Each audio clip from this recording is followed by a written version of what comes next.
अस्सलाम वालेकुम नाज़रीन, मैं तुहाडी मेज़बान कायनात मलिक और अज असां इत्थां महकमा सोशल वेलफेयर दे ऑफिस मौजूद से जामपुर दे विच और साडे नाल इत्थां deputy district officer social welfare मोहतरमा तहमीना अमीर गुरमानी भी मौजूद हैं और इन्हां कोलों असां अज पुछदे से कि महकमा सोशल वेलफेयर दा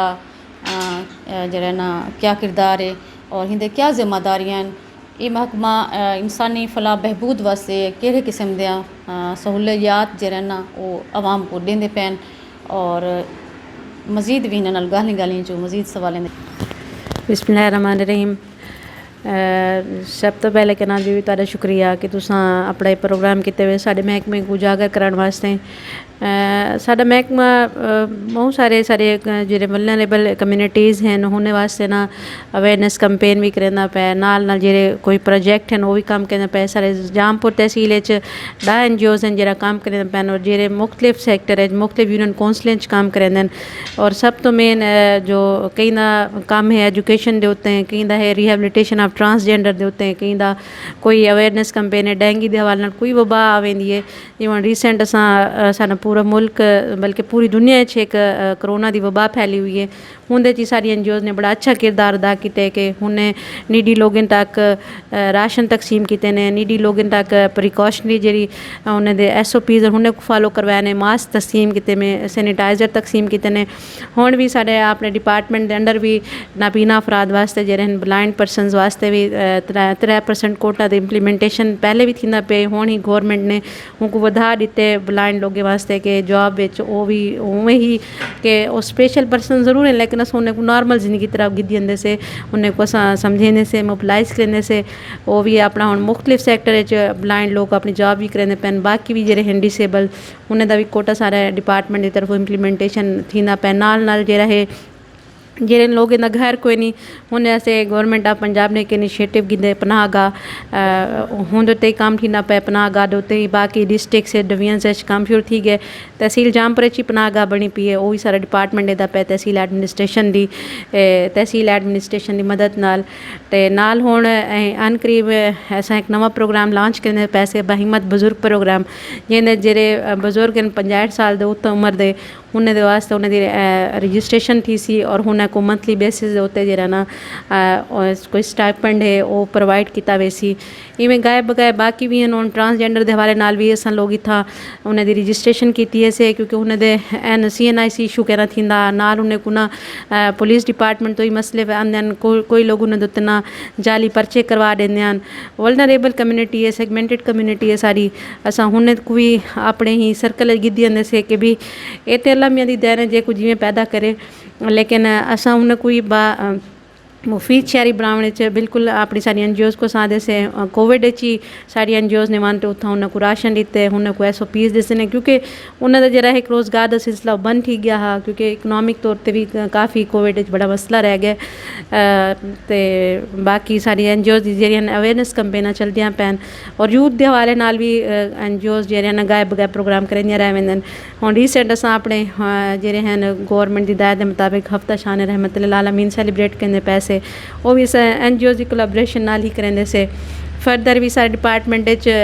सनाजार काम करना पे मिनी सनाजार काम करना पे दारुल अमान है साढ़े कनो मैडिकल सोशल सर्विसेज यूनिट है साढ़े कनो उत्था भी मैडिकल सर्विस यूनिट ते भी सारे ज़कात की तरफों असां जेह्ड़े हैं नीडी पेशेंट उन्हें को मतलब मुफ्त दवायां मिलते हैं नाल अगर कोई मसला हो ज़्यादा तो उन्हें को रैफर किया वेंदे अपर मतलब कि किसी को मुल्तान रैफर लाहौर मुख्तलिफ जेह्ड़े हॉस्पिटल्स हैं उत्थे सारे डिपार्टमेंट गौरमेंट ऑफ पंजाब के मैडिकल सर्विसेज यूनिट हैं। इवें ही जो फीमेल्स का थोड़ा मसला वसाए रह वेंदे लीगली तौर पर या जिन्हें को घरेलू कोई मसाल लड़ाई झगड़ा या कुछ भी या छुद्या जिन्हें को घर कट छुड़ेंदे उन्हें वास्ते एक बनाया हुआ है दारुल अमान उत्थे भी साडा डिपार्टमेंट उन्हें को फुली फैसिलिटेट करे लीगली तौर पर भी फाइनैंशली तौर मैडिकली तौर पर भी और नाल जेह्ड़ा ना उन्हें को शेल्टर भी फ्री प्रोवाइड करेंदे और सनाजार हुए मिनी सनाजार हुए उत्था भी असां फीमेल्स को जेह्ड़े हैं और स्पेशल उन्दा एक बाकी भी इदारे हैं लेकिन सारे सनाजार मिनी सनाजार दा ये है कि उत्था ना प्रोडक्शन हाउस है उत्था सेल थींदी है और प्रोडक्शन हाउस तौर पर जेह्ड़े होम बेस्ड वर्कर्स हैं असां उन्हें को रजिस्टर करेंदे से और उन्हां को ही असां जेह्ड़ा ना ऑर्डर वर्क प्रोवाइड करने से ताकि वो भी अपना एक वीमेन एम्पावरमेंट का भी एक सिलसिला शुरू थी वेंदे नाल ये है कि वो अपनी अर्निंग भी कर गिनन अपनी फैमिली को भी इकोनॉमिकली सपोर्ट कर गिनन ते बाकी जेह्ड़े साढ़े हैं बाकी भी हैं सारे बाकी प्रोग्राम्स हैं जेह्ड़े बाकी शहरां बिच, लेकिन साढ़े डिस्ट्रिक्ट राजनपुर साढ़े सिर्फ इ'यै प्रोजेक्ट कम्म करने पैन। ते और साड़ी ये है कि नवा हुण प्रोग्राम लॉन्च थी वैसी 23 नवंबर को माहिमत बुजुर्ग प्रोग्राम एहसास प्रोग्राम है गवर्नमेंट ऑफ पंजाब का एक अदर इनिशिएटिव है माहिमत बुजुर्ग प्रोग्राम। पहले असां नाबीना अफराद वास्ते खिदमत कार्ड प्रोग्राम इशू किया जिन्हें डिसेबल्स को जेरा ना असां कवर किया हर किस्म के डिसेबल। हुण भी सारे डिपार्टमेंट उन्हें मेडिकल बोर्ड कंडक्ट करवेंदे और उन्होंने को जेरा ना डिसेबल सर्टिफिकेट इशू करेंदे जेरे लोग मतलब होंदे उन्हें को जरूरत होंदी अगो रीज़न हुआ है कि उन्होंने को मुफीद शहरी असा ही बनाने आपकी तरफों सारे डिपार्टमेंट काफ़ी अच्छा इकदाम करना पाया जितना है। तो साड़ी हुण भी कोशिश है कि साढ़े इतना जामपुर शहर या साढ़े डिस्ट्रिक्ट डिसेबल्स वास्ते एक सेंटर होना चाहिए स्किल सेंटर ज़रूरत है ताकि लोगों को थोड़ी अवेयरनेस आंदी वेंदी है। स्पेशल एजुकेशन अपने बच्चे को एडमिट भी करवेंदे पैन एडमिशन गिंदन उन्होंने सिखेंदन लेकिन पढ़ाई तो कर गिंदन नाल हुनर एक ऐसी चीज़ है जरा बंदा ना हुनरमंद है वो कदा भुखा नहीं मार सकता अपनी हुनर को अपनी सलाहियत क्योंकि ये लोग स्पेशल पर्सन तो होंगे लेकिन इन्हें करो ना अल्लाह मियाँ की तरफ एक एक्स्ट्रा खुदा दा सलाहियत भी होंगे। तो अगर वो सेंटर सारे इतना बन वजन सारे बाकी हैं डिस्ट्रिक्ट या बाकी सारे डिवीजनल लेवल ते हैं लेकिन सारे डिस्ट्रिक्ट क्या नहीं। तो अस लोगों को कोशिश है कि सारे इतना भी डिसेबल का ना एक क्राफ्ट सेंटर बन वजे ताकि जो इतों के डिसेबल जो अगू नहीं पढ़ सकते वो चलो लर्निंग कोई कर गिनन कोई स्किल सीख गिनन और वो अपनी फैमिली को भी बेनिफिट दे सकें। जी जनाब मेरे सवालों को तो ज़्यादा उन्होंने मेरे को जवाब दे दिते क्योंकि जेरे जेरे मेरे दिमाग के सवाल हैं उन्होंने खुद ब खुद मेरे को जवाब दे दिते। यकीन है तुसा भी एक गल सुनिया उस और तो भी ढेर सारी मालूमात थोड़ी इजाफा थे उसी। अच्छा तुसा बुजुर्गों की बहबूद के हवाले नाल गल की है नौजवानों के हवाले नाल गल की खवातीन के हवाले नाल गल की डिसेबल की गल की है एक माशरे का एक ब्याह ही साढ़े एक असास जेंडर है वो है ख्वाजा सरा। तो ख्वाजा सरा के हवाले नाल तुसा क्या ख्वाजा सरा भी जरा ना इतना जिमें तुसा अगर माजूर है कोई ख्वाजा सरा तो क्या उनको तुसा सर्टिफिकेट्स ही हवाले नाल अप्लाई कर सकते या डिसेबल अगर आंदे तो क्या उनको भी उन्हें क्लासें असा उनको मतलब दाखला दे सकूँ ताकि वो भी कोई हुनरमंद बढ़ते अपने वास्ते कुछ कर सके।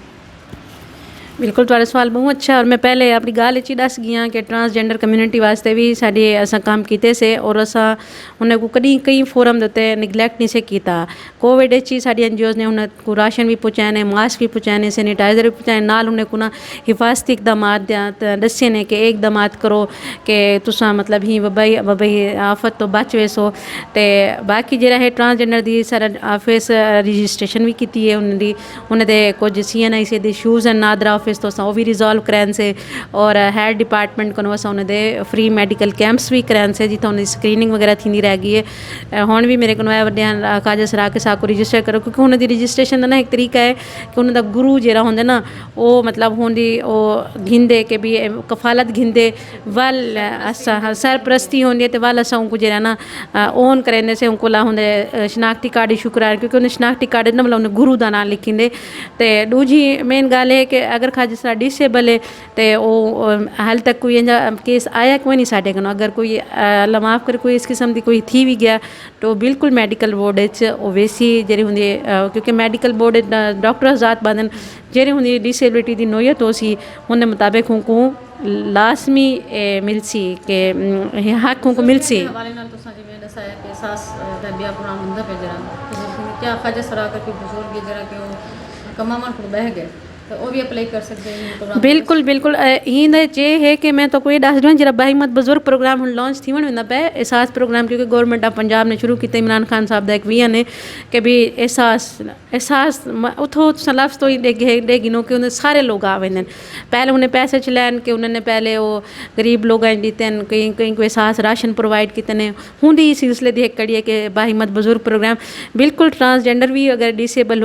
हो सी मतलब होंगी है जितनी है एज 65+ दी एज है तो अगर वो क्राइटेरिया तो उसी बिल्कुल असां को फैसिलिटेट करेसूँ अगर ना भी हो सी तो क्योंकि ये साढ़े को होसन लिस्टा पंजाब सोशल प्रोटेक्शन अथॉरिटी कनो जिले वो सोशल प्रोटेक्शन अथॉरिटी को लिस्टा होसन ना वो क्योंकि पहले सर्वे कंडक्ट थी चुके हैं लेकिन नाल असांको ये भी हिदायत है कि असां जेरे नवें जेरे हैं ना साढ़े कनो जेरे बे लोग हैं बुजुर्ग जेरे हूँ सर्वे विच नहीं शामिल थी सके या जिमें कोई लोग कितनी गए वड्डे होसन या नहीं आ सके तो जेरे फर्दर हूँ एज आ गए असां उन्हें नाल ना रजिस्ट्रेशन भी करेसूँ और अगर ही फेज ना होसन तो नेक्स्ट फेज इंशाल्लाह उन्हें को ज़रूर जेरा ना उन्हें को वो कार्ड प्रोवाइड किया वैसे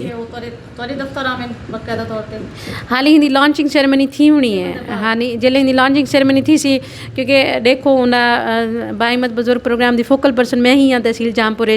ते जूँ ही लॉन्च थी सी ते और उनकी बकायदा एक सेरेमनी थी सी और उन्हें जैसा अपने असिस्टेंट कमिश्नर साहब को या अपने डिस्ट्रिक्ट एडमिनिस्ट्रेशन को DC साहब को जो खुशी साहब को लाए अमल देसन अस उन मुताबिक उनकी प्रॉपर लॉन्चिंग करें और नोटेबल्स लोग या बाकी लोग अस उनको छेसूँ के भी ताकि मोबिलाइज भी करें लोगों को और क्योंकि असा हुकूमत ने एक प्रोग्राम शुरू किया अस कामयाब बनाने से और हुन 65 साल की उम्र तो बुजुर्ग हो सी मतलब मेल फीमेल की कोई वो कह नहीं हाँ अगर मैं तो आखे ना जरा बंदा नहीं शामिल थी सके क्योंकि सर्वे पहले कंडक्ट थी चुकी है नसर दी उन्हें नाल ना कंडक्ट थी चुकी है वो सारे को लिस्टा आ गए सन ते जूँ ही लिस्टा होसन उन्हें नाल असां जरा ना उन्हें दी पंजाब बैंक दे नाल उन्हें को असां उन्हें दा एक ना सिम कार्ड मिलसी उन्हें को ATM कार्ड टाइप ना कार्ड मिलसी भला उन्हें च उन्हें दी रकम आवे सी जरा उन्हें को मंथली वजीफा मिलसी स्टाइपेंड जरा उन्हें दा तो वो वालों को जरा ना यूटिलाइज कर सकते हैं। अच्छा बाहिमत बुजुर्ग प्रोग्राम के हवाले नाल भी गुफ्तगू थी गई जेंडर के हवाले नाल ट्रांसजेंडर के हवाले नाल भी गुफ्तगू थी है तो भला भला तुसां जिक्र करें पे NGOs का जनरल महकमा सोशल वेलफेयर का ना आंदे तो भला ना आंदे नाल NGOs का भी मतलब यो थींदे क्या जितने भी NGOs हैं हुन वो ही महकमा के नाल रलते काम करेंदे और रजिस्ट्रेशन के हवाले नाल वो तुहाडे ही दफ्तर को मतलब रुजू करेंदे हुन को तुसां मतलब अवेयरनेस ॾींदो मतलब सेशन अवेयरनेस का भी होंदे तुहाडे को NGOs जरा नवियां आहिनि जरा लोग नवें बढ़ावण चाहते पे हुन को क्या तरीक़ेकार है तुहाडे दफ्तर आते रुजू करें या क्या होंदे बिल्कुल साड़ी सारे जरे हैं क्योंकि मुख्तलिफ हैं कैटेगरीज कोई सोसाइटीज़ एक्ट के तहत रजिस्टर थी कोई केरे होंगे है कोऑपरेटिव सोसाइटीज़ नाल वेंदे लेकिन सारे जो सोशल वेलफेयर डिपार्टमेंट जो लोग अपने वॉलंटियरली एक्ट के तहत रजिस्टर थी बन जाते आंदे लोग साढ़े को कि अस अपनी NGO बनानी है अस उनको दसेंदे से कि NGO का मकसद क्या है तो उनका क्या तरीकाकार है उनकी फाइलिंग किमें बनसी उनका क्या तुम अपने मैंबर साजी किमें करे सो उनको पूरा सा गाइडेंस देने से और डॉक्यूमेंटेशन उनको चाहिए होने तो उनको कोई मतलब डॉक्यूमेंटेशन भी प्रोवाइड करने से कि भी ई तरीके की ना तुम्हारी फाइल बनसी इनको रीड आउट करना चाहो इनको देखना चाहो कर सकते हो तो बाकी ये है कि पहले फाइल सारे को जी होंगी उन्हें दी रिक्वायरमेंट वो मेरे ऑफिस तो थी वाल होंगे बार रजिस्ट्रेशन अथॉरिटी जे ना डिप्टी डायरेक्टर हैं वाला सा उनको फॉरवर्ड कर देने से तो अगो वालो प्रोसेस है एक पूरा स्पेशल ब्रांच तो वेंदे होम डिपार्टमेंट तो क्लियर है क्योंकि आजकल ना फिट ऑफ द इम्प्लीमेंटेशन है तो ज़ाहिर जी गल अस कोशिश करें कि भी एंटी स्टेट एक्टिविटी कोई बंदा भी NGO का कोई बंदा भी इन्वॉल्व ना हो और बाकी जो NGOs काम करें पैन वो क्योंकि ऑलरेडी रजिस्टर्ड हैं और हम रिसेंटली पंजाब चैरिटी कमीशन नाल जो उन्होंने अपने लाइसेंस कर गिदे उन्हें उतो भी एक अपना सर्टिफिकेट इशू करके और उन्हें उतो सिर्फ 1 साल का मिले सारे डिपार्टमेंट हर 3 साल बाद रिन्यूअल थी है जिन्हें उन्हें प्रोग्रेस उन्हें ऑडिट उन्हें बाकी सारी जो रिक्वायरमेंट्स हैं उनको अस चेक करें से उन्हें बाद उनको 3 साल के बाद उन्हें को रिन्यूअल देने से तो NGOs जो हैं ना